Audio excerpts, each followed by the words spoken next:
दोस्तों स्टडी 91 में आप सभी का बहुत बहुत स्वागत है। आज आप सभी के समक्ष मैं लेकर हाजिर हूं 25 जून के सबसे महत्वपूर्ण करंट अफेयर के प्रश्नों को। और ध्यान दीजिएगा दोस्तों, स्टडी 91 के प्लेटफॉर्म से लेखपाल परीक्षा के लिए किताबें लॉन्च की गई थी, जिसमें अभी आपको कोम्बो ऑफर दिया जा रहा है। ये किताबें आपके घर तक पहुंचाई जा रही हैं, वो भी बिना किसी डिलीवरी चार्ज के। जी हाँ दोस्तों, याद रखिए किताबें 440 रुपए में 4 किताबें थी, जिनका दाम भी कम हो गया 300 रुपए में। दोस्तों ये 4 किताबें आपको दी जा रही हैं, अलग से कोई भी चार्ज नहीं देना है, ठीक है। तो जल्दी से आप इन किताबों को परचेज कर लीजिए। अगर आप परीक्षा दे रहे हैं, यूपी ट्रिपल एससी परीक्षा की कोई भी तैयारी कर रहे हैं, तो ये किताबें आपके लिए बहुत ही ज्यादा उपयोगी साबित होंगी। इसी तरह का कोम्बो ऑफर 2 किताबों और 3 किताबों के ऊपर भी तैयार हो गया है, आप चाहें तो देख सकते हैं। चलिए स्टार्ट करते हैं दोस्तों आज के मुख्य सवाल और देखते हैं कि कौन कौन से सवाल इंपॉर्टेंट हैं आज की क्लास के लिए, ठीक है।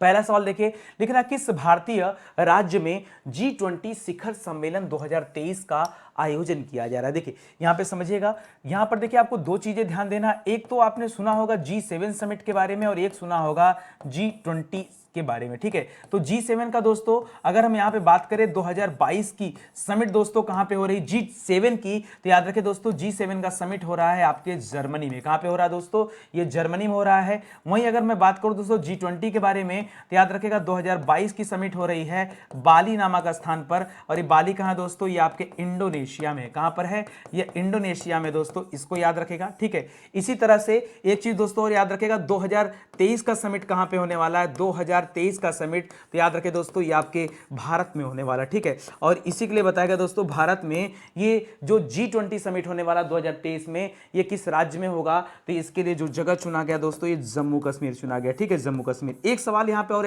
याद रखेगा, यहां दोस्तों G20 के लिए शेरपा किसे बनाया गया? शेरपा क्यों चुना जाता है? तो शेरपा ही सारा काम करता है, पूरा उसी का काम होता है इस समिट को ऑर्गेनाइज करना, ठीक है। तो याद रखिएगा यहां शेरपा बनाया गया दोस्तों पीयूष गोयल जी को, ठीक है। किससे बनाया गया है?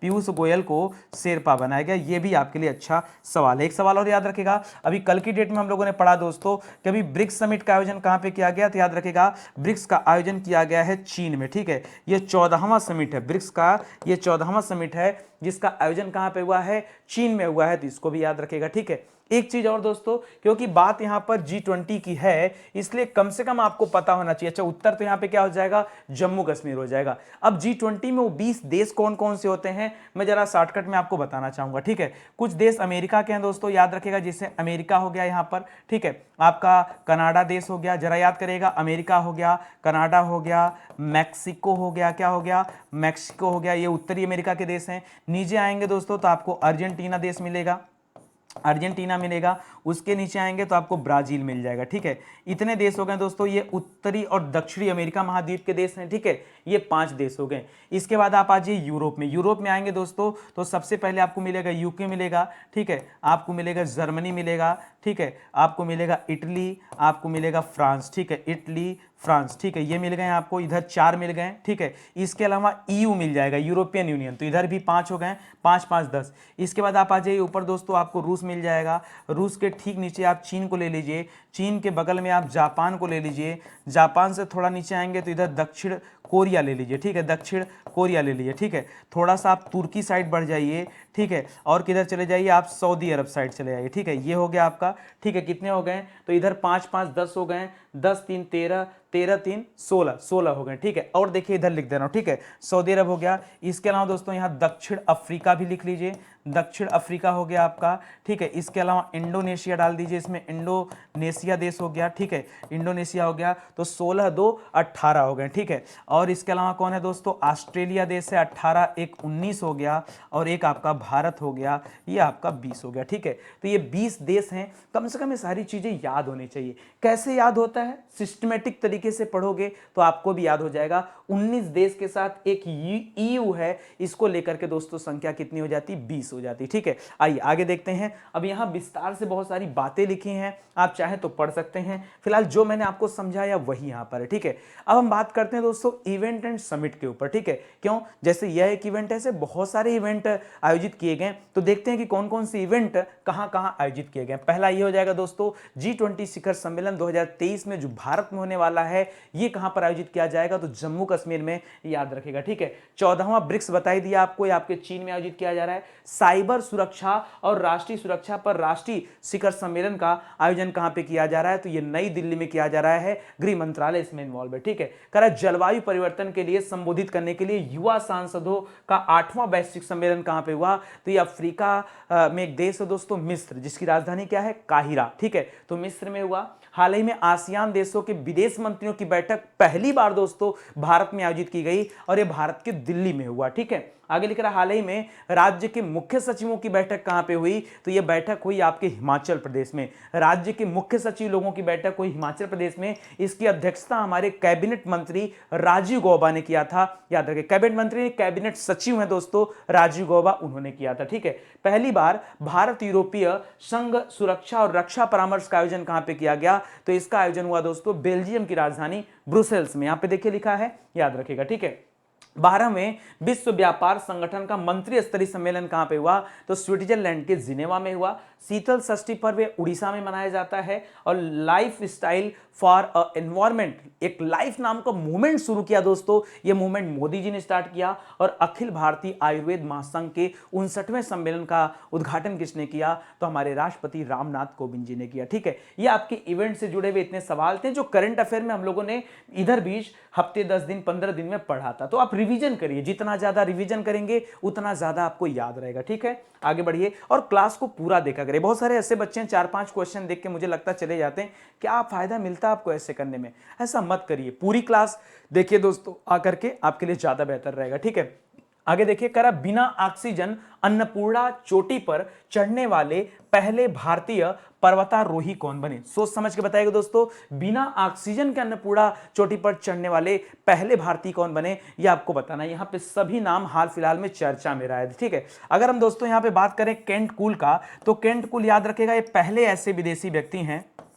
ये प्रथम विदेशी व्यक्ति हैं दोस्तों। ठीक है, जिन्होंने माउंट एवरेस्ट को कितने बार फतह किया? याद रखेगा, एवरेस्ट पर इन्होंने चढ़ाई किया कितने बार? 16 बार चढ़ाई किया। ठीक है, 16 बार चढ़ाई किया, याद रखेगा, केंटन कूल नाम था। हर्षवंती बिष्ट की बात करें दोस्तों, तो याद रखेगा हर्षवंती बिष्ट को भारतीय पर्वतारोही फाउंडेशन जो है दोस्तों, याद रखेगा, इस फाउंडेशन का अध्यक्ष बनाया गया। इनको क्या बनाया गया था? इनको अध्यक्ष बनाया गया। हर्षवंती बिष्ट नाम है दोस्तों, ये आप याद रखेगा, अभी हाल फिलहाल की बातें हैं। ठीक है, और प्रियंका मोहिते याद रखेगा, ये 28 साल की हैं दोस्तों, महाराष्ट्र की रहने वाली हैं। कहाँ की? महाराष्ट्र की रहने वाली हैं। और अभी हाल ही में दोस्तों इन्होंने जो है सबसे कम समय में दोस्तों, ठीक है, कम समय में एवरेस्ट को फतह किया। किसको? एवरेस्ट को फतह किया था। इसलिए दोस्तों ये चर्चा में चल रही थी। ठीक है, तो ये सब आप याद रखेंगे। यहां पे जो आपका सही जवाब है दोस्तों क्या है? ये स्कॉर्जेंग रिग्जिन है दोस्तों, इसको याद रखेगा। इसके अलावा दोस्तों प्रियंका मोहिते के बारे में एक बात और याद रखेगा, इनको हाल ही में जो है तेंजिंग नोर्गे याद रखेगा, ये एवरेस्ट पर चढ़ने वाले पहले व्यक्ति हैं। याद रखेगा, तेंजिंग नोर्गे साहसिक पुरस्कार, ठीक है, साहसिक पुरस्कार भी दोस्तों इनको दिया जा रहा है, याद रखेगा। ठीक है, यह भी आपके लिए अच्छा सवाल है। फिलहाल तो इसका सही जवाब क्या हो जाएगा? ऑप्शन नंबर 1 हो जाएगा कि बिना, अच्छा ये इंडियन है, नाम से आपको लग रहा होगा, ठीक है, कि किसी फॉरेनर व्यक्ति का नाम, बट इंडियन है, याद रखेगा। और इन्होंने बिना ऑक्सीजन के अन्नपूर्णा चोटी को दोस्तों फतह किया। और आगे इनका और भी टारगेट है कि अन्नपूर्णा से ऊपर की जो चोटियां उनको भी फतह करने का इन्होंने विचार किया। ठीक है, तो इसको पढ़िएगा और इत्मीनान से देखिएगा। ठीक है, चलिए मैं आपको आगे ले चलता हूं। इस तरह के रिकॉर्ड वाले सवाल कई बार सवाल बनते हैं कि भाई भारत में पहली बार या विश्व में पहली बार, तो कौन कौन सी घटना कब हुई? जरा करंट अफेयर में ये वाला स्लाइड हम लोग पढ़ते हैं। तो पहला नाम क्या दे रहा है कि बिना ऑक्सीजन के अन्नपूर्णा चोटी को कितने दोस्तों फतह किया? तो याद रखेगा स्कॉल जैंग। क्या नाम है? स्कॉल जैंग। ठीक है, तो जंग अगर इनका नाम बना ले तो हम बोल सकते हैं कि बिना ऑक्सीजन के जाना है जंग है। ठीक है, तो इसकॉल जंग बोल सकते हैं दोस्तों, इसकॉल जंग रिग्जिंग। ठीक है, तो पूरा आप ना भी बोलेंगे तो इतने में भी आपका काम चल जाएगा। ठीक है, हाल ही में पन बिजली और सौर ऊर्जा से चलने वाला पहला भारतीय हवाई अड्डा कौन बना? देखिए, खाली सौर ऊर्जा पूछता तब कोचीन एयरपोर्ट बताते हैं, खाली पवन ऊर्जा पूछेगा तब छत्रपति शिवाजी एयरपोर्ट बताएंगे, लेकिन अगर पन बिजली और सौर ऊर्जा दोनों बोल दिया तब इंदिरा गांधी अंतरराष्ट्रीय हवाई अड्डा बोलिएगा, जो कि दिल्ली में स्थित है। ठीक है, तो आपका उत्तर ये हो जाएगा। भारत की पहली डिस्प्ले फैब्रिकेशन यूनिट दोस्तों कहां लगाई जा रही है, तो राजेश एक्सपोर्ट इसको लगा रहा है और ये आपके तेलंगाना के हैदराबाद में लगाई जा रही है। कहां पर? तेलंगाना के हैदराबाद में। ठीक है, राजधानी है। हाल ही में 2022 का विश्व का सर्वश्रेष्ठ हवाई अड्डा किसे घोषित किया गया? पूरी दुनिया का सर्वश्रेष्ठ हवाई अड्डा दोस्तों किसे घोषित किया गया? तो याद रखेगा ये हमद हवाई अड्डा का नाम सुना होगा, हमद अंतरराष्ट्रीय हवाई अड्डा। याद रखेगा विश्व का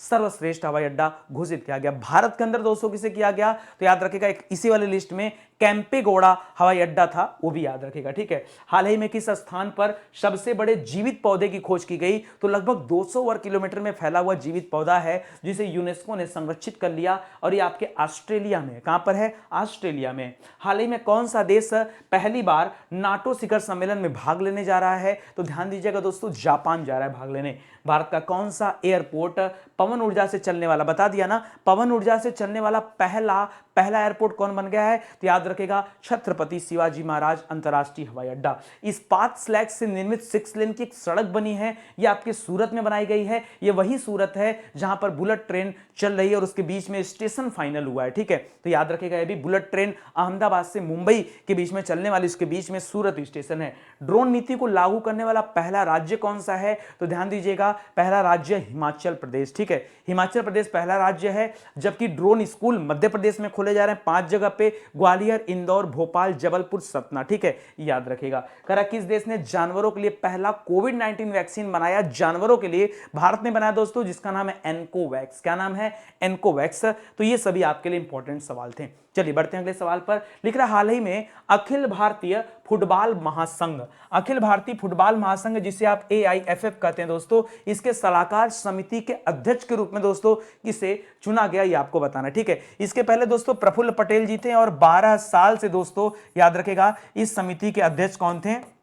इस समिति के अध्यक्ष कौन रहे दोस्तों? प्रफुल्ल पटेल थे, बट ये पूर्व में थे। अब इनको दोस्तों सुप्रीम कोर्ट की तरफ से इनको हटा दिया गया है और अब इनका स्थान किसने ग्रहण कर लिया है? याद रखेगा रंजीत बजाज ने कर लिया। ठीक है, यहां गौतम अडानी मत करिएगा। हाँ, गौतम अडानी के ऊपर अभी एक किताब आई थी दोस्तों जिसे ON झा ने लिखा था। ठीक है, आपने पढ़ा होगा OM भास्कर ने। ठीक है, तो वो वाला आप अलग रख लीजिए। हिमंता बिस्वा शर्मा दोस्तों, इनका संबंध बैडमिंटन से है। ठीक है, बैडमिंटन फेडरेशन जो है दोस्तों भारत का, उसके अध्यक्ष कौन है? हिमंता बिस्वा शर्मा। ये असम के CM भी हैं। तो आपका फिलहाल जवाब क्या हो जाएगा दोस्तों? याद रखेगा रंजीत बजाज आपका सही हो जाएगा। ये फुटबॉल महासंघ की जो बात कर रहा है। ठीक है, अगर दोस्तों मैं यहां फुटबॉल की बात आई गई है तो आपको बताना चाह रहा हूं दोस्तों, सबसे बड़ा जो फुटबॉल का गेम होता है फीफा होता है, और 2022 में जो फीफा वर्ल्ड कप है इसका आयोजन कहां पे किया जा रहा है दोस्तों? एक कतर में किया जा रहा है। ठीक है, वहीं दोस्तों अगर मैं आपको बताऊं कि भैया फीफा 4 साल पे खेला जाता है और 2026 में ये कहां खेला जाएगा? याद रखेगा USA में, प्लस कनाडा में, प्लस मैक्सिको में। ठीक है, कहां पर? मैक्सिको में। ठीक है, मैक्सिको में दोस्तों ये खेला जाएगा, इसको भी याद रखेगा। ठीक है, ये 3 जगह पे दोस्तों होगा, तो ये भी आप याद रखेंगे। ठीक है, ये आपके लिए अच्छा सवाल है, ध्यान दीजिएगा। तो यहां ऑप्शन नंबर 2 जो है आपका राइट आंसर हो जाएगा। बाकी हिमंता बिस्वा शर्मा की बात करें तो याद रखेगा ये कौन है दोस्तों? ये असम के क्या हैं? CM हैं। और इसके अलावा याद रखेगा दोस्तों ये बैडमिंटन फेडरेशन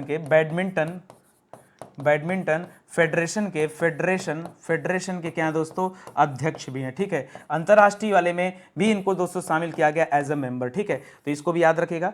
चलिए आगे बढ़ते हैं, पढ़िए आप, ये सारी स्लाइड है, बहुत सारी इंफॉर्मेशन यहाँ आपको मिलेंगे, आप पढ़िए, इन सब चीज़ों को पढ़ेंगे तो अच्छा रहेगा। काम की चीज़ें देखिए मैं आपको बता देता हूँ, मैं अपना फोकस इस वाले स्लाइड पर न करके हमेशा इस स्लाइड पे करता हूं कि आप ये जानिए, आज तो आपने नियुक्ति में पढ़ लिया, ठीक है, बजाज का नाम, बट और किन किन लोगों को किस किस पद पर नियुक्त किया गया, ये सवाल भी आपके सामने आ सकते हैं। तो हाल फिलहाल में हम लोगों ने इसके बारे में पढ़ा था, एक बार रीड करते हैं। ठीक है, अखिल भारतीय फुटबॉल महासंघ की सलाहकार समिति का अध्यक्ष किसे चुना गया? तो याद रखेगा रंजीत बजाज को चुना गया।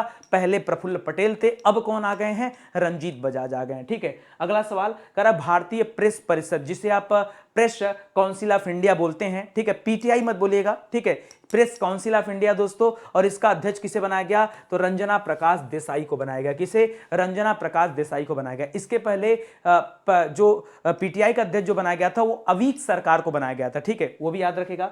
लिख रहा है रिजर्व बैंक के केंद्रीय बोर्ड में दोस्तों अभी गैर निदेशक मंडल के तौर पे 4 लोगों को रखा गया है। इसमें आनंद महिंद्रा हैं, वेंकटेश जी हैं, ठीक है, पंकज आर पटेल जी हैं, वेणुगोपाल हैं और ढोलकिया साहब हैं, प्रोफेसर एच.एस. ढोलकिया, ठीक है। तो इनका नाम याद रखेगा, कुल 4 लोग हैं, ठीक है। फिर से याद रखिएगा, महिंद्रा के मालिक हैं दोस्तों, आपको पता होगा आनंद महिंद्रा, दूसरा नाम पंकज जी हैं, तीसरा ढोलकिया कर सकते हैं और चौथा श्रीनिवास बोल दीजिए या वेणु श्रीनिवास, ठीक है। हाल ही में संयुक्त राष्ट्र का अवर महासचिव दोस्तों किसे बनाया गया, तो याद रखिएगा दोस्तों ये टेड्रोस घेब्रेयेसस, ये मैं बार बार कट करता हूं बट यहां पे पुरानी स्लाइड इस वजह से आ जाती है, तो याद रखिएगा रबाब फातिमा, याद रखेंगे ना, रबाब, ठीक है। ये कहां की रहने वाली दोस्तों, ये बांग्लादेश की रहने वाली हैं, याद रखिएगा, ठीक है। इनको अवर महासचिव बनाया गया। डॉक्टर टेड्रोस घेब्रेयेसस क्या है दोस्तों, याद रखिएगा टेड्रोस घेब्रेयेसस को डब्ल्यूएचओ का फिर से महानिदेशक चुना गया। हाल ही में संयुक्त राष्ट्र महासचिव ने प्रौद्योगिकी के मामले पर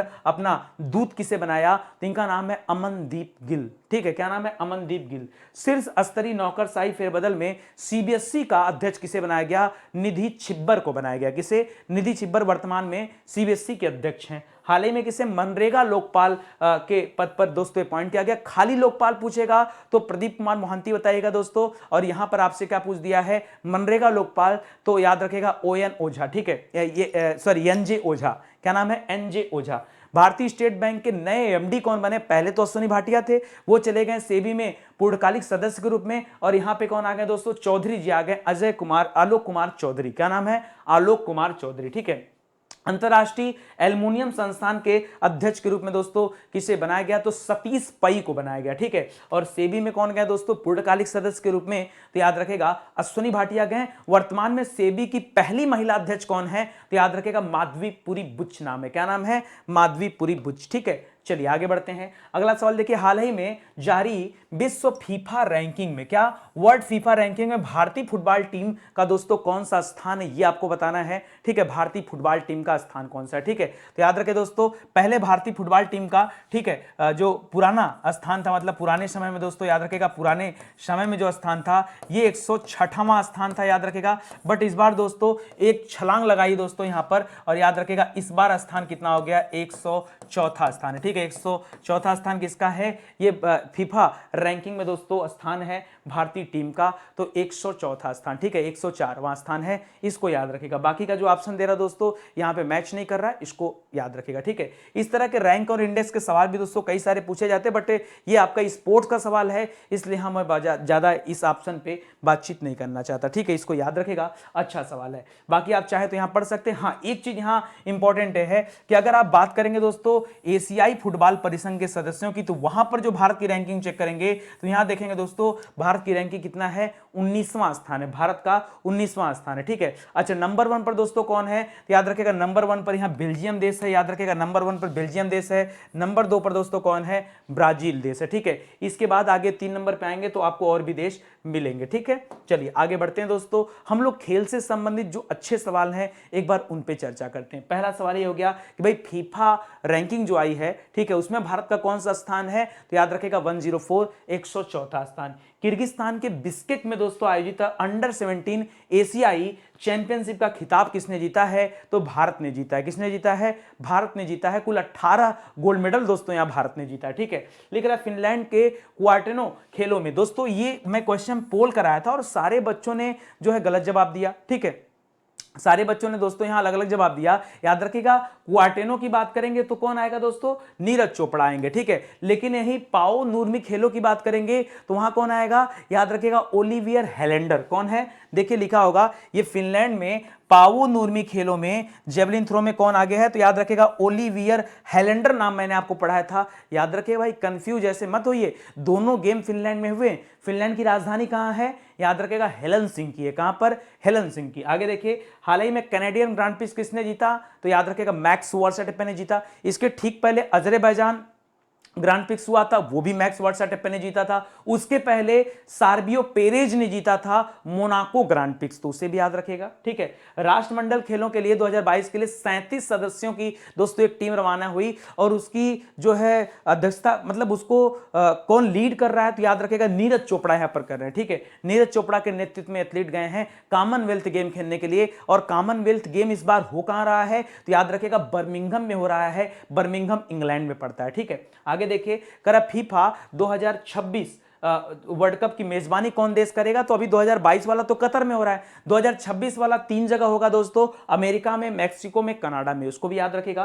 फीफा अंडर 17 महिला वर्ल्ड कप कहां हुआ, तो जो अंडर 17 वाला हुआ 2022 में, ये आपके भारत में हुआ है, बाकी आप आगे का जानी गए, ठीक है। IWF यूथ वर्ल्ड चैंपियनशिप में किस भारतीय भारोत्तोलक ने 55 किलोग्राम वर्ग में दोस्तों गोल्ड मेडल जीता है, इनका नाम सनापति गुरु नायडू है। क्या नाम है, सनापति गुरु नायडू। 2022 इंडोनेशिया मास्टर्स बैडमिंटन में दोस्तों, मास्टर्स बैडमिंटन टूर्नामेंट में महिला सिंगल का खिताब किसने जीता, तो याद रखें बैडमिंटन की बात कर रहा है तो चेन यूफेई नाम याद रखेगा, चेन यूफेई, ठीक है। कर हाल ही में अजरबैजान वाला गेम किसने जीता, तो मैक्स वर्स्टैपेन ने जीता, पहले भी हम लोग बातचीत कर चुके हैं। आई बात समझ में, ये वाली स्लाइड आया करे यार ना, तो मेरे साथ बोला करो, घर में रह के बोलोगे, धीरे धीरे बोलो, ईयरफोन लगा के बोलो, कुछ भी करो, पढ़ो, अगर इस ट्रेंड में रहोगे ना तो धीरे धीरे आपको चीजें याद हो जाएंगी। चलिए आगे बढ़ते हैं। आगे लिख रहा है वर्ल्ड गोल्ड काउंसिल यानी WGC की रिपोर्ट के अनुसार भारत गोल्ड रिफाइनिंग और रिसाइकलिंग में कौन से स्थान पे है, ठीक है। कह रहा दूसरे स्थान पे, चौथे स्थान पे, 7वें स्थान पे या 14वें स्थान पे। 14वें स्थान की बात करेंगे दोस्तों, तो हाल ही में गिविंग इंडेक्स जारी किया गया था। क्या, गिविंग इंडेक्स, इसको बोलते हैं दोस्तों दान देने के मामले में, और वहां भारत का स्थान क्या था, 14वां था। हाल ही में दोस्तों एक इन्वेस्टमेंट इंडेक्स जारी किया गया था। क्या, इन्वेस्टमेंट इंडेक्स, जिसको आप निवेश रिपोर्ट कहते हैं दोस्तों, तो याद रखेगा इसमें जो भारत का स्थान था ये 7वां स्थान था। और ये गोल्ड रिसाइलिंग में दोस्तों जो भारत का स्थान है वो क्या है, चौथा स्थान है, याद रखेगा चौथा स्थान। तो आपके दिमाग में आएगा सर पहला स्थान किसका है, सबसे ज्यादा सर गोल्ड रिफाइन कौन करता है। अब बात आती क्या, ठीक है, तो याद रखें दोस्तों सबसे ज्यादा गोल्ड रिफाइन करता है कौन सा देश, चीन देश करता है, याद रखेगा, ठीक है। दूसरा दोस्तों, अच्छा यहां कितना, लगभग 186 या 184 टन के आसपास है दोस्तों इसका गोल्ड रिफाइनिंग, ठीक है। वहीं भारत की बात करें तो भारत जो रिफाइन करता है दोस्तों, याद रखेगा चौथे स्थान पे है, और 75 टन इसने गोल्ड क्या किया है, रिफाइन किया, ठीक है। यहां पर दोस्तों जो दूसरा स्थान है ये आप कल्पना नहीं करेंगे, ये इटली का दोस्तों यहां दूसरा स्थान है, ये कमाल की बात है, ठीक है। और तीसरा स्थान फिर किसका आ जाता है, आपके अमेरिका का आ जाता है, और चौथे स्थान पे दोस्तों याद रखेगा यहाँ भारत है, ठीक है, चौथे पे भारत है। यहाँ पे दोस्तों अगर भारत में यहाँ 75 है दोस्तों, यूएसए यहाँ 78 पे है, और इटली यहाँ क्या है 80 टन पे है, ठीक है, इसको भी याद रखेगा। और मान लीजिए इनका तो सबसे ज्यादा है, ठीक है, इनका तो सबसे ज्यादा है, ठीक है, तो इसको याद रखेगा। यहां पर आ जाएगा चौथा स्थान, किसमें, मैं बता रहा हूं दोस्तों, भारत गोल्ड रिफाइनिंग एवं रिसाइकलिंग में दोस्तों कौन से स्थान पे है, तो याद रखेगा चौथे स्थान पे है, यहां दिया हुआ है, आप चाहें तो पढ़ सकते हैं, ठीक है। देखिए चीन का थोड़ा सा मैं यहाँ पे डेटा चेंज करूं, 168 है, कितना है दोस्तों, 168, मैंने पहले से ही लिखा था 168 यहाँ टन है दोस्तों जो रिफाइन किया है गोल्ड।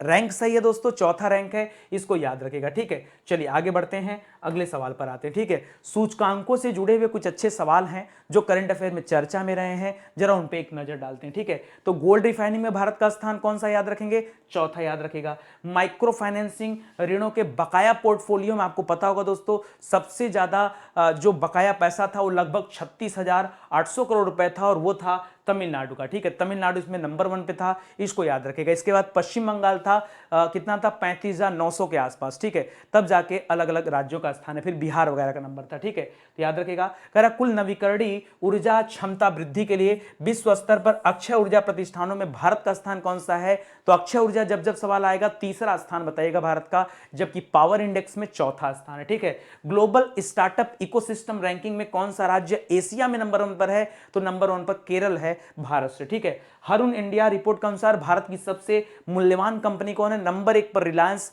नंबर 2 पर टीसीएस, नंबर 3 पर इंफोसिस कंपनी, तीनों याद रखेगा, तीनों अच्छा सवाल है दोस्तों। नेस्डा, जिसे आप national e governance service delivery assessment कहते हैं, नेस्डा में दोस्तों नंबर 1 पे कौन है, फिर से याद रखेगा केरल दोस्तों यहां नंबर 1 पर है। अंकटाड का विश्व निवेश रिपोर्ट आया जिसको मैंने इन्वेस्टमेंट रिपोर्ट बताया था, और इसमें भारत का स्थान 7वां है, पीछे हम लोगों ने पढ़ा भी है, ठीक है। हाल ही में जारी पर्यावरण प्रदर्शन सूचकांक याद रखेगा, इसमें 180 देश थे और भारत का स्थान एकदम अंतिम पायदान पे है। 180वां स्थान भारत का है और भारत के साथ एक और देश है नाइजीरिया, उसका भी स्थान क्या है, 180वां है। अगर पूछे पर्यावरण प्रदर्शन सूचकांक तब बताइएगा, ठीक है। आगे लिख रहा, हाल ही में जारी द एशिया यूनिवर्सिटी रैंकिंग में दोस्तों टॉप 50 में कौन सा भारतीय संस्थान है, तो याद रखेगा Indian institute of science Bengaluru में स्थित है दोस्तों, याद रखेगा। यहीं पर अभी बुद्धि परीक्षा प्रयोगशाला दोस्तों मोदी जी ने उद्घाटन किया, वो भी यहीं पर है, ठीक है। नीति आयोग के एसडीजी भारत सूचकांक में कौन सा राज्य नंबर 1 पर है, तो पिछले साल भी एसडीजी में नंबर 1 पर केरल था, इस बार फिर से केरल आपका नंबर 1 पर आ गया, ठीक है। ध्यान दीजिए दोस्तों, स्टडी 91 के प्लेटफॉर्म पे कई सारे ऑनलाइन कोर्स स्टार्ट हुए हैं, जिसमें यूपी SSSC पीटी परीक्षा के लिए बैच स्टार्ट हो चुका है और यूपी पुलिस परीक्षा के लिए हो चुका है। इसके अलावा हिंदी इंडिविजुअल की बैच भी चल रही है। देखो, इधर उधर की बातें मत करो, दुनिया बहुत बड़ी है और सब कुछ घूमकर यहीं आना है, ठीक है। तो मैं कहता हूं एक मौका स्टडी 91 को दो, हमारे साथ आओ और बैच को ज्वाइन करो, मजा ना आए तब बताना, ठीक है। देखिए, सब कुछ सीखने पे होता है, अगर हमने आपको सिखा दिया तो बहुत अच्छी क्लास है, नहीं सिखा पाया तो सब फेल है, ठीक है। तो इसीलिए दोस्तों बोल रहा हूं कि एक मौका दीजिए स्टडी 91 को, एक नई टीम के साथ हम लोग हाजिर हो रहे हैं यहां पर, आपको बहुत मजा आएगा। लिख रहा है पहली भारत नेपाल भारत गौरव पर्यटक ट्रेन, ठीक है, याद रखेगा भारत गौरव पर्यटक ट्रेन ये कहां से कहां दोस्तों चलाई जा रही है, भारत नेपाल के बीच में दोस्तों चलने जा रही है। कुछ दिन पहले दोस्तों आपने पढ़ा होगा जयनगर, जयनगर कहां दोस्तों, याद रखिए जयनगर पड़ता है आपके बिहार में, कहां पड़ता है, बिहार में, ठीक है। और बिहार से दोस्तों नेपाल के मिथिला तक, कहां, नेपाल में एक जगह है मिथिला, ठीक है, वहां तक दोस्तों ये पहली ट्रेन चलाई जा रही थी। लेकिन ये सवाल अलग है, ये सवाल नया दोस्तों, ये भारत गौरव पर्यटक ट्रेन के तहत दोस्तों ये भारत नेपाल जो ट्रेन चलाई जा रही है, याद रखेगा ये रामायण सर्किट के तहत चलाई जा रही है, ठीक है, रामायण सर्किट, ठीक है। रामायण सर्किट क्या दोस्तों, याद रखिए राम जी जहां जहां से गुजरे, ठीक है, ये उन सभी स्थानों से होकर जाएगी, ठीक है। और बड़ा कमाल का है, 18 दिनों का दोस्तों यहां पर टूर पैकेज है, पूरा 18 दिन का दोस्तों टूर पैकेज है। लगभग 60,000 रुपए आपको खर्च करने पड़ सकते हैं यहां पर, लगभग कितना दोस्तों, 60 से 62,000 रुपए यहां दोस्तों आपको खर्च करने पड़ जाते हैं, ठीक है, तब जाके आप इस ट्रेन का लुत्फ उठा पाएंगे, ठीक है। वहीं दोस्तों अगर इस भारत गौरव ट्रेन की बात करें तो अभी हाल ही में कोयंबटूर से शिरडी तक दोस्तों क्या हुई थी दोस्तों, पहली प्राइवेट ट्रेन चलाई गई थी, क्या, भारत की पहली पूर्ण रूप से दोस्तों जो प्राइवेट ट्रेन है वो कहां चलाई गई थी, याद रखेगा ये कोयंबटूर से शिरडी के बीच में चलाएगी। अभी जो हमारा सही जवाब है ये है कि हरी झंडी, इसको कहां से दिखाया गया, ये भारत नेपाल वाली ट्रेन को, तो याद रखेगा दिल्ली में है सफदरजंग स्टेशन, यहां से दोस्तों हरी झंडी दिखाई गई है, तो इसको भी याद रखेगा। वर्तमान में रेल मंत्री दोस्तों कौन है, बताइए जल्दी से, वर्तमान में रेल मंत्री कौन है, अश्विनी वैष्णव जी हैं, कौन है, अश्विनी वैष्णव नाम है, क्या नाम है, अश्विनी वैष्णव नाम है दोस्तों, ये वर्तमान में रेल मंत्री हैं, इसको भी आप याद रखेंगे, ठीक है। तो यहां पर क्या हो जाएगा आपका ऑप्शन नंबर 3 ये सही जवाब हो जाएगा। चलिए आगे बढ़ते हैं दोस्तों। अब देखिए यहां वही सारी बातें लिखी गई हैं जो मैंने अभी आपको समझाया, आप चाहें तो इसको पढ़ सकते हैं और जान सकते हैं। चलिए हम आपको ले चलते हैं दोस्तों आगे, रेलवे से जुड़े हुए जो अच्छे अच्छे सवाल हैं उन पर चर्चा करते हैं। भाई रेलवे के सवाल भी तो करंट अफेयर में आते रहते हैं, तो ये देखो पूरे रेल वाले सवाल, तो याद रखेगा ये पहली भारत नेपाल के बीच में जो रामायण सर्किट ट्रेन चल रही, इसको भी हरी झंडी दिखाई गई, कहां से, याद रखेगा सफदरजंग स्टेशन से जो दिल्ली में स्थित है। भारत गौरव योजना के तहत भारत की पहली निजी ट्रेन यानी प्राइवेट ट्रेन ये कोयंबटूर से शिरडी के बीच में दोस्तों चलाई जा रही है, इसको भी याद रखेगा। करा हाल ही में भारत का पहला केंद्रीकृत एसी रेलवे टर्मिनल दोस्तों कहां इसका उद्घाटन किया गया, तो बेंगलुरु में किया गया इसका उद्घाटन, ठीक है। भारतीय रेलवे द्वारा विकसित स्वचालित ट्रेन टक्कर रोधी प्रणाली का नाम क्या है, कवच नाम दिया गया है, जो ट्रेन को टकराने से रोकने का काम करेगा, ठीक है। पहला गति शक्ति कार्गो का दोस्तों कार्गो टर्मिनल का उद्घाटन कहां किया गया, तो ये पश्चिम बंगाल के आसनसोल में किया गया, ये भी याद रखेंगे, ठीक है, ये तो बता ही दिया। आगे लिखा भारतीय रेलवे का पहला सौर ऊर्जा संयंत्र ये दोस्तों मध्य प्रदेश के बीना में बनाया जा रहा है, और यहां से जो भी बिजली पैदा होगी ये सिर्फ और सिर्फ भारतीय रेलवे को दी जाएगी और दूसरे किसी को नहीं दी जाएगी। देश की सबसे बड़ी कुश्ती अकादमी इंडियन रेलवे बना रही है, और याद रखेगा इंडियन रेलवे सबके सबसे ज्यादा प्लेयर वो कुश्ती में होते हैं, भी याद रखेगा। अभी इंडियन रेलवे के दोस्तों एक प्लेयर थे जिनका नाम था, क्या नाम था जी, होसूर, ठीक है, याद रखेगा। उन्होंने अभी दोस्तों आयरन मैन ट्रायथलॉन क्वालिफाई किया, पास किया और पहले व्यक्ति वो बन गए, ठीक है। वो भी याद रखेगा। मुंबई अहमदाबाद के बीच में दोस्तों जो बुलेट ट्रेन चल रही है उसके बीच में जो स्टेशन फाइनल हुआ वो स्टेशन सूरत फाइनल हुआ, ये वही सवाल है। ठीक है, किस राज्य में पहली बार मालगाड़ी पहुंची है, तो रानी गोंडल्लू स्टेशन है मणिपुर में, वहां पर पहली बार दोस्तों क्या पहुंचा है, रेलगाड़ी पहुंची है, उसको भी याद रखेगा। ठीक है, चलिए आगे बढ़ते हैं अगले सवाल पर। लिख रहा है यूरोप के सबसे बड़े स्टार्टअप सम्मेलन जिसका नाम है बीवाटेक 2020 ने भारत को किसके रूप में मान्यता दिया है। ठीक है, लिख रहा है टेक्नोलॉजी का देश, जुगाड़ का देश, या विश्वगुरु, या वर्ष का देश। ठीक है दोस्तों, बड़ा आसान से सवाल था। बीवाटेक में दोस्तों कई सारी भारतीय कंपनियों को भी दोस्तों हिस्सा लेने का मौका मिल रहा है। मोदी जी भी दोस्तों इस बीवाटेक में गए थे। देखिए यहाँ क्या होता है ना कि हर एक देश जाते हैं और अपने अपने देश के टेक्नोलॉजी का प्रदर्शन करते हैं एक तरह से। ठीक है, तो ये बीवाटेक बड़ा गजब का है दोस्तों। और याद रखेगा यहां पर जो घोषित किया गया भारत को एक कंट्री ऑफ द ईयर घोषित किया गया। क्या याद रखेगा, COUNTRY, country of the year. ठीक है, कंट्री ऑफ द ईयर दोस्तों घोषित किया गया, इसीलिए इसको हिंदी में यहां पे लिखा हुआ दोस्तों वर्ष का देश। क्या लिखा है, वर्ष का देश। ठीक है, तो बीवाटेक ने भारत को क्या घोषित किया, वर्ष का देश घोषित किया। बड़ा सामान्य सा सवाल था और बाकी की चीजें यहां पे दी गई। हाँ, भारत से दोस्तों लगभग 65 स्टार्टअप इस प्रदर्शनी में हिस्सा ले रहे हैं, ये भी याद रखेगा। ठीक है, ये भी आपके लिए अच्छा सवाल है। चलिए आगे बढ़ते हैं दोस्तों। आगे ध्यान दीजिए, नेशनल न्यूज से संबंधित जो खबरें हैं एक बार उनके बारे में हम लोग पढ़ लेते हैं, ये भी करंट अफेयर के अच्छे सवाल है। ठीक है, पहला तो ये हो गया कि यूरोप का सबसे बड़ा स्टार्टअप सम्मेलन है, 65 हमारे यहाँ से लगभग 60 के आसपास भाग ले रहे हैं बीवाटेक में, याद रखेगा। और काम की बातें हैं कि क्या घोषित किया गया भारत को, तो याद रखेगा कंट्री ऑफ द ईयर घोषित किया गया, वर्ष का देश। ठीक है, हाल ही में बीजेपी ने किसे राष्ट्रपति उम्मीदवार घोषित किया दोस्तों, तो द्रौपदी मुर्मू को घोषित किया गया राष्ट्रपति उम्मीदवार बीजेपी के द्वारा। ये भी झारखंड की जो है पहली महिला राज्यपाल भी रह चुके हैं दोस्तों, 6 साल इनका कार्यकाल भी बीता। और एक चीज और याद रखेगा, अगर ये राष्ट्रपति बनती हैं तो ये भारत की पहली आदिवासी राष्ट्रपति होंगी, आदिवासी महिला राष्ट्रपति, और भारत की दूसरी राष्ट्रपति होंगी। ठीक है, क्योंकि इसके पहले महिला में दूसरे नंबर पे आएंगी। पहले जो है प्रतिभा देवी सिंह पाटिल का नाम आपने सुना होगा, वो भारत की पहली महिला राष्ट्रपति थी। ठीक है, हाल ही में राष्ट्रीय योग ओलंपियाड 2022 का उद्घाटन किसने किया। देखिए सवाल आएगा तो लोगों को लगा शायद स्वास्थ्य मंत्री ने किया हो, मनसुख मांडविया साहब ने, बट ऐसा नहीं दोस्तों। ये योग ओलंपियाड का उद्घाटन किसने किया है, हमारे शिक्षा मंत्री धर्मेंद्र प्रधान जी ने किया है। इनके पास एक और मंत्रालय है, कौशल विकास मंत्रालय। करा केंद्र सरकार ने केंद्रीय सशस्त्र पुलिस बल यानी सीएपीएफ और किसमें दोस्तों, याद रखेगा असम राइफल्स की भर्ती में जो अग्निवीर जा रहे हैं इनको जो है कितना आरक्षण दिया जाएगा, तो 10% का दोस्तों आरक्षण दिया जाएगा इनको, ये आप ध्यान रखेंगे। ठीक है, करा किस राज्य ने अग्निवीरों को राज्य की पुलिस और संबंधित सेवाओं में जो आरक्षण देने का फैसला किया है, तो इसमें कई सारे राज्य आ गए हैं, जिसमें उत्तर प्रदेश भी एक है और हरियाणा भी एक है। ठीक है, लिख रहा है स्वतंत्रता संग्राम के दिग्गजों को समर्पित एक भूमिगत क्रांतिकारी गैलरी और जल भूषण भवन का उद्घाटन कहां किया गया, तो याद रखेगा राज्यपाल भवन जो है दोस्तों, राजभवन जिसे आप कहते हैं महाराष्ट्र में। ठीक है, महाराष्ट्र के राज्यपाल कौन है, भगत सिंह कोश्यारी हैं, ये भी ध्यान दीजिएगा। तो वहीं पर दोस्तों इसका उद्घाटन किया गया। किसने किया उद्घाटन, तो याद रखेगा मोदी जी ने उद्घाटन किया। ठीक है, कह रहा भारत ने किस देश के साथ चीतों के लिए दोस्तों समझौता किया,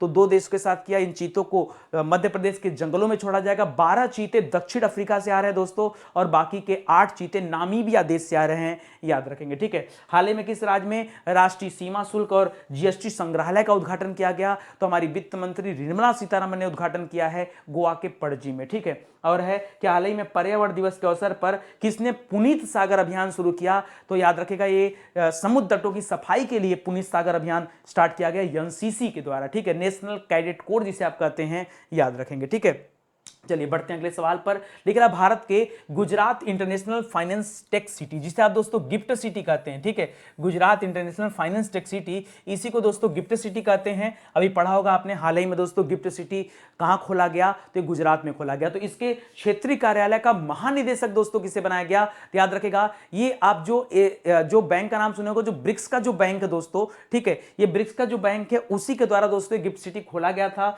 और ये वहीं के दोस्तों उप निदेशक थे। ठीक है, अब इनको महानिदेशक बना के यहां भेजा गया है। इनका नाम क्या है, याद रखेगा डॉक्टर डीजे पांडियन। क्या नाम है, डीजे पांडियन नाम है। पहले भी दोस्तों गुजरात के सचिव के रूप में भी काम कर चुके हैं, ये भी याद रखेगा। ठीक है, और यहां पर जो जी अशोक कुमार दे रहा दोस्तों, इनको राष्ट्रीय गंगा मिशन के लिए, राष्ट्रीय राष्ट्रीय नमामि गंगे मिशन के लिए, नमामि गंगे मिशन के लिए दोस्तों इनको सचिव बनाया गया था। नमामि गंगे मिशन के लिए दोस्तों इनको सचिव चुना गया था, ये भी याद रखेगा। और प्रदीप कुमार रावत जी तो हैं, ठीक है। प्रदीप कुमार रावत याद रखे दोस्तों, ये चीन देश के लिए दोस्तों भारत के राजदूत थे। क्या थे दोस्तों? ये राजदूत हैं, ये भी याद रखेगा, ठीक है। तो आपका जो सही जवाब हो जाएगा क्या हो जाएगा? ऑप्शन नंबर 1 हो जाएगा। इसको आप ध्यान दीजिएगा, इस तरह के सवाल भी दोस्तों अक्सर करके बनते रहते हैं। और प्लस दोस्तों बीच में आप याद रखेगा WHO जो था दोस्तों, WHO की तरफ से दोस्तों गिफ्ट सिटी खुला था। और अभी WHO का महानिदेशक दोस्तों किसे नियुक्त किया गया? महानिदेशक तो आपको पता होगा, डॉक्टर टेड्रोस घेब्रेयेसस को। किसे? डॉक्टर टेड्रोस घेब्रेयेसस को दोस्तों, घेब्रेयेसस को दोस्तों क्या बनाया गया? यहाँ पर चुना गया WHO के महानिदेशक के रूप में। पहले भी यही थे, दोबारा फिर से इन्हीं का चुनाव हो गया, तो याद रखेगा, ठीक है। बाकी गिफ्ट सिटी के बारे में दोस्तों बहुत सारी चीजें हैं। AIIB दोस्तों जो है आप सुने होंगे, AIIB, ठीक है। इसने अपने कार्यालय के दौरान उन्होंने भारत में 28 परियोजनाओं के लिए दोस्तों वित्त पोषण किया था, ये भी याद रखेगा, अच्छा सवाल है, ठीक है। फिलहाल ये गिफ्ट सिटी आप याद रखिए, ये मजेदार सवाल है। और न्यू डेवलपमेंट जो बैंक है जो ब्रिक्स के तहत चलता है, अच्छा सबसे बड़ा शेयर धारक तो चीन है, दूसरे नंबर का सबसे बड़ा शेयर धारक कौन है? तो भारत है, वो भी याद रखेगा। और न्यू डेवलपमेंट बैंक का संस्थापक जो है ब्रिक्स है, 2014 में बैंक बना था। मार्कोस प्राडो ट्राइजो जो है दोस्तों ये अध्यक्ष है, संघाई में इसका मुख्यालय है। चलिए बात मुख्य पद की है, कोई स्पेशल पद आता है तो यहां पर हम नियुक्ति के सवाल नहीं देखते हैं, यहां हम विशिष्ट नियुक्तियों के बारे में पढ़ते हैं जो बहुत अच्छे पदों पर बिठाए जाते हैं। तो गिफ्ट सिटी का दोस्तों अभी जो महानिदेशक बनाया गया है, कौन बनाया गया है? तो डीजे पांडियन बनाया गया। डीजे आपको याद भी रहेगा, ठीक है, गिफ्ट डीजे। लिख रहा है गुस्तावो पेट्रो को दोस्तों किस देश के राष्ट्रपति के रूप में भी चुना गया है? इन्हें कोलंबिया का राष्ट्रपति बनाया गया। किसे? गुस्तावो पेट्रो, ठीक है। हमजा अब्दी बर्रे को दोस्तों सोमालिया देश का PM चुना गया, प्रधानमंत्री चुना गया। UAE देश का दोस्तों राष्ट्रपति किसे चुना गया? अभी मोदी जी दोस्तों UAE की यात्रा पर भी निकल रहे हैं, क्योंकि इनके पिताजी का दोस्तों देहांत हो गया था, शेख खलीफा बिन जायद अल नहयान का। अब उनके लड़के जो शेख मोहम्मद बिन जायद अल नहयान हैं, ये अब वहां के राष्ट्रपति बन गए हैं, ठीक है। कर हाल ही में अल्बानिया के नए राष्ट्रपति दोस्तों कौन बने हैं? तो बजराम बेगस नाम है, ठीक है। ये सेना प्रमुख भी थे अल्बानिया में। दिल्ली के नए उपराज्यपाल कौन है? तो पहले अनिल बैजल थे, अब उनके बाद कौन बन गया दोस्तों? विनय कुमार सक्सेना बन गए हैं, ठीक है। श्रीलंका के नए प्रधानमंत्री कौन बने दोस्तों? तो याद रखिएगा रानिल विक्रमसिंघे, का नाम है रानिल विक्रमसिंघे। युंग सुक योल दोस्तों याद रखिएगा दक्षिण कोरिया के राष्ट्रपति चुने गए। ये दोनों सवाल वही है। पाकिस्तान के 23वें प्रधानमंत्री कौन बने? शहबाज शरीफ बने हैं, शहबाज शरीफ, ठीक है। अलेक्जेंडर वुचिच को किस देश का राष्ट्रपति चुना गया? तो याद रखिएगा इनको सार्बिया देश का राष्ट्रपति चुना गया, अलेक्जेंडर वुचिच को। तो ये सभी दोस्तों मुख्य पद पर नियुक्ति के सवाल थे। जब कभी किसी को PM, किसी को राज्यपाल, किसी को प्रधानमंत्री बनाया जाता है या कोई विशिष्ट पद की बात होती है, तब इस तरह के हम लोग सवाल को कवर करते हैं। चलिए आगे देखिए, लिख रहा है संस्कृति मंत्री जी किशन रेड्डी। संस्कृति मंत्री जी किशन रेड्डी ने किस स्थान पर यह ज्योतिर्गमय उत्सव का शुभारंभ किया? किसका? ज्योतिर्गमय उत्सव का दोस्तों शुभारंभ किया। ये कहां पे किया गया? तो लिख रहा दोस्तों लद्दाख में, जम्मू कश्मीर में, उत्तर प्रदेश में या नई दिल्ली में, ठीक है। अगर हम लद्दाख की बात करें तो अभी हाल फिलहाल में दोस्तों लद्दाख में 2 उत्सव मनाए गए। एक पढ़ा होगा आपने स्पितुक ग्लस्टर फेस्टिवल, ठीक है, स्पितुक ग्लस्टर फेस्टिवल दोस्तों यहां मनाया गया। एक और फेस्टिवल दोस्तों यहां चला था जिसका नाम था लोसार महोत्सव। क्या था? लोसार महोत्सव। इस तरह के दोस्तों उत्सव महोत्सव वाले सवाल भी याद रखेगा। जम्मू कश्मीर में दोस्तों अभी सिंधु दर्शन यात्रा चल रही है। क्या चल रही है? वर्तमान में चल रहा है दोस्तों ये सिंधु दर्शन महोत्सव चल रहा है। सिंधु दर्शन ये अभी लेटेस्ट सवाल है दोस्तों। उत्तर प्रदेश की बात मत कीजिए, हाँ सही उत्तर क्या हो जाएगा? नई दिल्ली, जहां पर क्या किया गया? इस ज्योतिर्गमय उत्सव का आयोजन किया गया। दोस्तों अभी 2 दिन पहले दोस्तों आपने पढ़ा होगा अंबुबाची मेला। बहुत सारे बच्चे पता नहीं क्यों यार इसका जवाब गलत किए थे। मैंने एक YouTube चैनल से दोस्तों अपने जो है पोस्ट कराया था कि ये सवाल देखिए करंट अफेयर के और आप अपना उत्तर दीजिए, ठीक है। आप लोग भी उत्तर दिया करिए, इससे क्या होगा ना कि आपको याद आएगा। आप देखा करिए हर घंटे एक क्वेश्चन पोस्ट करता हूं। ये जो 10 सवाल है ना, ये दिन में आपको हर घंटे YouTube पर दोस्तों आपको पोस्ट में मिल जाएगा, ठीक है। तो पोस्ट में जवाब देने से क्या होता है कि कहीं गलती से आप भूल तो नहीं गए, आपको याद आ जाएगा, ठीक है। तो अंबुबाची मेला दोस्तों ये जो था, ये बच्चों ने टिक किया तो उड़ीसा, जबकि अंबुबाची मेला कहां लगता है? ये आपके असम में लगता है, उड़ीसा में तो लगता नहीं है। उड़ीसा में तो लगता नहीं है, फिर बच्चों ने क्यों किया था मुझे नहीं पता, इसको याद रखेगा दोस्तों अंबुबाची मेला। इस तरह के और भी सारे सवाल हैं, जैसे कभी पूछे लोसांग उत्सव कहाँ मनाया गया, तो याद रखेगा सिक्किम का है लोसांग उत्सव, अभी हाल ही में कहाँ चला था, सिक्किम में चला था। सरहुल दोस्तों कहाँ मनाया जाता है, सरहुल त्योहार, सरहुल त्योहार तो याद रखेगा ये आपके झारखंड से है, झारखंड से। थोड़ा पुराना सवाल दूं क्या, याद रखेगा राजा परबा त्योहार कहाँ चलता है, राजा परबा त्योहार, याद रखे दोस्तों ये उड़ीसा राज्य का है राजा परबा त्योहार, ठीक है। तो ये सब आप याद रखें, ये अच्छे अच्छे सवाल हैं, ठीक है। मेदाराम जतारा महोत्सव, मेदाराम जतारा महोत्सव, क्या मेदाराम, मेदाराम जतारा, याद रखेगा जतारा महोत्सव दोस्तों ये कहाँ चलता है, ये तेलंगाना में है। कुछ दिन पहले दोस्तों याद रखेगा पंजाब ने दोस्तों शुरू किया था, क्या मैंने आपको पढ़ाया था, रथ यात्रा, ठीक है, रथ यात्रा, ठीक है। तो याद रखेगा वैसे रथ यात्रा आप लोगों को पूरी पता है, बट याद रखेगा पंजाब ने रथ यात्रा को अपने यहाँ राज्य उत्सव बनाया था, वो भी सवाल अच्छा था, ठीक है। इन सबको पढ़िएगा, यहाँ आपका जो जवाब होगा नई दिल्ली हो जाएगा, ये ज्योतिर्गमय उत्सव, ठीक है। और याद रखें इस ज्योतिर्गमय उत्सव पर दोस्तों देश भर के दुर्लभ संगीत वाद्य यंत्रों की प्रतिभा को उजागर करने के लिए दोस्तों इसका जो है आयोजन किया जा रहा है, ठीक है। ये भी आप ध्यान रखिएगा, आप आइए इसको पढ़िए, खूब मजेदार चीजें यहाँ पर, ठीक है। आइए मैं आपको लेकर चलता हूं आर्ट एंड कल्चर के सवाल पर, क्योंकि जब जब ऐसे सवाल बनते हैं तो मैं आपको ये वाली लिस्ट देता हूं आर्ट एंड कल्चर की। तो ये हमारे जो संस्कृति मंत्री जी किशन रेड्डी हैं, इन्होंने ज्योतिर्गमय उत्सव का उद्घाटन कहां पे किया, तो याद रखेगा नई दिल्ली में किया, ये तो आज का सवाल है। 20वें लोक मेला या 13वें कृषि मेला का आयोजन कहां किया गया, तो उड़ीसा में किया गया था। अंबुबाची मेला आपके असम में हुआ। पीएम मोदी ने महाराष्ट्र के पुणे के देहू में दोस्तों एक संत के नाम पर दोस्तों मंदिर का उद्घाटन किया, संत तुकाराम के नाम पर दोस्तों मंदिर बनाया गया है। किस राज्य में सिरुई लिली महोत्सव दोस्तों मनाया गया, मणिपुर का दोस्तों सिरुई लिली महोत्सव है। और मणिपुर में एक और चलता है कचाई लेमन फेस्टिवल, वो भी याद रखेगा, ये भी मणिपुर का है। राखी गढ़ी से 5000 साल पुरानी ज्वेलरी की फैक्ट्री मिली है, कितना, 5000 साल पुरानी, ये सिंधु घाटी सभ्यता के अवशेष मिले हैं। और राखी गढ़ी जो जगह है ये हरियाणा में पड़ता है, ठीक है। हाल ही में किस राज्य के रामपुर में भारत का पहला अमृत सरोवर दोस्तों स्थापित किया गया, तो याद रखेगा उत्तर प्रदेश में स्थापित किया गया। लोक प्रशासन 2020 में उत्कृष्टता के लिए पीएम पुरस्कार हेतु किस योजना का चयन किया गया, तो उड़ान योजना का चयन किया गया, याद रखेगा। किस स्थान पर कई महापाषाण काल के पत्थर के घड़े मिले, वैसे तो इस तरह के अवशेष कर्नाटक में देखने को मिलते हैं, बट पहली बार दोस्तों ये असम में भी मिला है, हो सकता है कि सवाल परीक्षा में बन जाए। हाल ही में माधवपुर घेड़ मेले और किसका दोस्तों,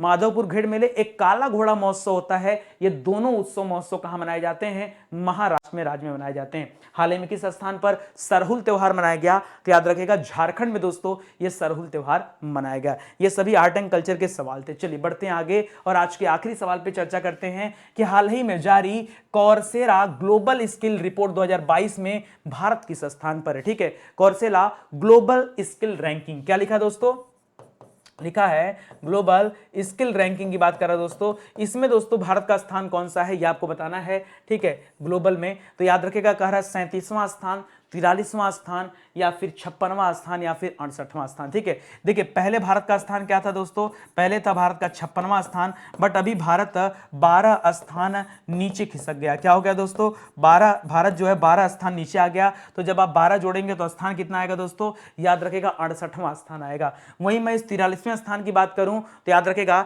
यहां पर दोस्तों आपने पढ़ा होगा बौद्धिक संपदा सूचकांक, क्या, बौद्धिक संपदा सूचकांक में दोस्तों भारत का स्थान कौन सा है, तो याद रखिएगा इसमें भारत का स्थान है कितना, 43वां स्थान। जबकि 37वां स्थान किसमें दोस्तों, तो याद रखिएगा प्रतिस्पर्धा सूचकांक में। हाल ही में एक प्रतिस्पर्धा सूचकांक जारी किया गया था और इसमें भारत का स्थान क्या है, 37वां है। तो जो आपका सही जवाब है ये तो 68 हो जाएगा, इसको याद रखिएगा। इसी तरह से दोस्तों याद रखिएगा आपके लिए अच्छा सवाल है, अभी 46वां स्थान भारत का आया दोस्तों किसमें, लोकतंत्र सूचकांक में। किसमें, लोकतंत्र सूचकांक में भारत का स्थान कौन सा आया है, याद रखिएगा 46वां स्थान आया, ये भी याद रखिएगा। अभी दोस्तों सतत विकास सूचकांक आया था कुछ दिन पहले, सतत विकास सूचकांक, इसमें भारत का स्थान था 120वां स्थान, इसको भी याद रखेगा, ठीक है। इसी तरह से कुछ और स्थान याद रखिए, ठीक है, जो इंपॉर्टेंट है। जैसे निवेश रिपोर्ट आई दोस्तों, निवेश में भारत का स्थान कौन सा है, याद रखेगा 7वां स्थान है। अभी अक्षय ऊर्जा में देखे दोस्तों आप लोगों ने, अक्षय वाले में भारत का स्थान कितना था, तीसरा स्थान था, ठीक है, ये भी याद रखेगा। और क्या क्या याद रख सकते हैं, ठीक है, याद रखे दोस्तों, अभी साइबर इंडेक्स कुछ दिन पहले जारी किया गया था, साइबर इंडेक्स, और इसमें भारत का स्थान था 10वां, ठीक है, ये भी याद रखेगा। तो इस तरह के, ठीक है, ये सब सवाल आप याद रखिए, अच्छे सवाल हैं। फिलहाल आपका उत्तर क्या हो जाएगा, 68 हो जाएगा, यानी 68वां स्थान था इस ग्लोबल स्किल इंडेक्स में। बाकी आप आइए इसको पढ़िए, ठीक है। हाँ, एक चीज और, यहाँ नंबर 1 पे कौन है दोस्तों, तो नंबर 1 पर स्विट्जरलैंड है, ठीक है। अच्छा, यहाँ पे मैं एक आंकड़ा लिखना भूल गया, 180वां स्थान था पर्यावरण प्रदर्शन सूचकांक में, ये बड़ा इंपॉर्टेंट है, ठीक है, एकदम आखिरी पायदान पे भारत को पटक दिया, पर्यावरण प्रदर्शन सूचकांक। यहां भारत का स्थान कौन सा दोस्तों, याद रखेगा, सीधे पटका 180 देशों की सूची में 180वां स्थान दोस्तों भारत का है। नाइजीरिया जैसे देश के साथ दोस्तों ये भारत की रैंकिंग की गई है, ये आप ध्यान दीजिए, ठीक है, और इसको पढ़ लीजिएगा, ये भी अच्छा सवाल है। इसके अलावा दोस्तों एक चीज और याद रखेगा, पश्चिम बंगाल यहां पर दोस्तों राज्य के मामले में, कौशल दक्षता के मामले में दोस्तों सबसे आगे रहा है, नंबर 1 पर दोस्तों ये आगे रहा है, ठीक है। इसके बाद आंध्र प्रदेश वगैरह के नाम है, याद रखेगा, ठीक है। चलिए हम लोग आगे चलते हैं और सूचकांक वाले सवाल को फिर से पढ़ते हैं। पहला सवाल, ये ग्लोबल स्किल रैंकिंग में भारत का स्थान कितना हो गया है, तो पीछे आया ना, अब खिसक के क्या हो गया, 68वें स्थान पे चला गया है। ये गोल्ड रिसाइकलिंग और रिफाइनिंग में दोस्तों भारत चौथे स्थान पे चल रहा है। माइक्रो फाइनेंसिंग ऋणों में दोस्तों तमिलनाडु सबसे ज्यादा जो है यहां पर दोस्तों ऋण है, याद रखेगा। एम.के. स्टालिन तमिलनाडु के क्या हैं, मुख्यमंत्री हैं, और आर्यन रवि यहां के राज्यपाल हैं, ठीक है, याद रहेगा ना। चलिए आगे देखिए, कुल नवीकरणीय ऊर्जा क्षमता वृद्धि के लिए विश्व स्तर पर अक्षय ऊर्जा प्रतिष्ठानों में भारत का स्थान तीसरा है, अभी पीछे बताया हूं, ठीक है। ग्लोबल स्टार्टअप इकोसिस्टम रैंकिंग में केरल नंबर 1 पे चल रहा है। हरून इंडिया के अनुसार दोस्तों सबसे रिच कंपनी कौन सी है, तो नंबर 1 पे रिलायंस, नंबर 2 पे टीसीएस, नंबर 3 पर इंफोसिस है, ठीक है। नेस्डा में दोस्तों नंबर 1 पे केरल राज्य चल रहा है। अंकटाड में विश्व निवेश रिपोर्ट जो है इसमें 7वां स्थान भारत का चल रहा है।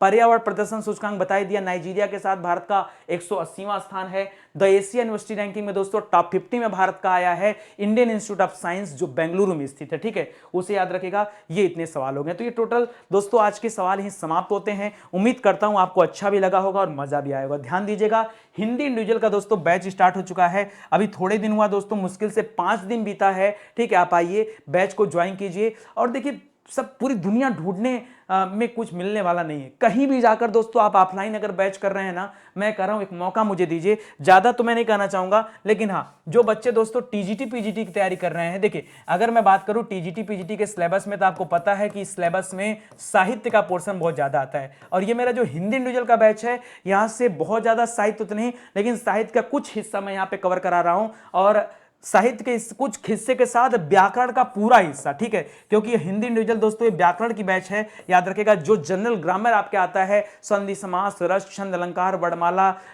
ठीक है, विलोम शब्द, जो कुछ भी आपका आता है, साहित्य वाले पोर्शन को छोड़ के पूरी हिंदी की पोर्शन दोस्तों ये है, याद रखेगा। और प्राइस क्या दोस्तों, 1499। मैं बताना चाहता हूं जो बच्चे टीजीटी पीजीटी की तैयारी कर रहे होंगे, वो कम से कम 10 से 12 हजार रुपए खर्च करके टीजीटी पीजीटी की कोचिंग कर रहे होंगे। मैं कह रहा हूं 1400 रुपए आपके लिए बहुत बड़ी बात नहीं है, एक बार ज्वाइन करिए, अगर आपका दिल न लग जाए ना तो बताना, ठीक है। इतनी गजब की बैच है, जितनी शिद्दत के साथ आपको वहां नहीं पढ़ाया जा रहा होगा, उससे कहीं ज्यादा क्वालिटी कंटेंट आपको यहां मिल जाएगा। मैं कह रहा हूं एक मौका दीजिए, इससे ज्यादा और कुछ नहीं, ठीक है।